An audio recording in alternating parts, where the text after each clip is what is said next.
大家好，我係欣一，歡迎嚟到我嘅 channel。今日呢一條影片係平常談嚟嘅，畫面中可以見到我入咗一間佔地面積睇上去幾大嘅學校。呢一間學校係廣東省重點中嘅重點中學——廣亞中學。從我自己嘅記憶入邊，幾乎每隔幾年我都會聽到呢一間學校有擴建嘅消息，所以你會見到一間中學已經配備咗標準嘅體育場地。而呢一種標準嘅匹配並唔係每一間中學都擁有嘅，而且呢啲場地亦都會租借俾附近小學用嚟舉辦運動會。喺體育場附近嘅區域，我當日參觀嘅範圍入邊可以見到學生其實唔多。我唔知道其他地方有冇學生自修，我只可以講我所見到嘅呢一個範圍係比較安靜。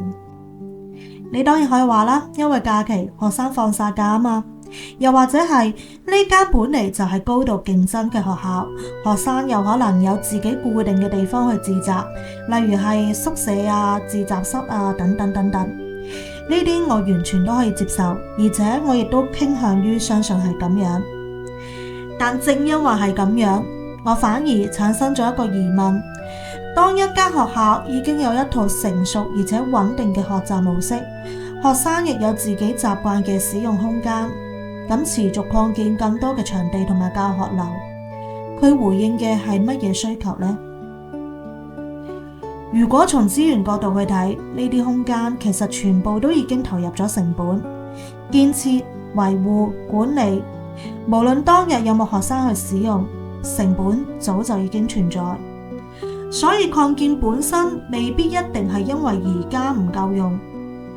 有時可能係為咗將來預留空間，有時可能係一種長期嘅規劃，甚至係對某一種不確定未來嘅準備。而操場喺特定時間租借俾附近小學使用，對於我嚟講反而係一個好具體嘅畫面。至少喺呢一刻，資源真係發生咗跨群體嘅流動。我今日唔係想評價廣亞中學，亦唔係想討論教育嘅優劣，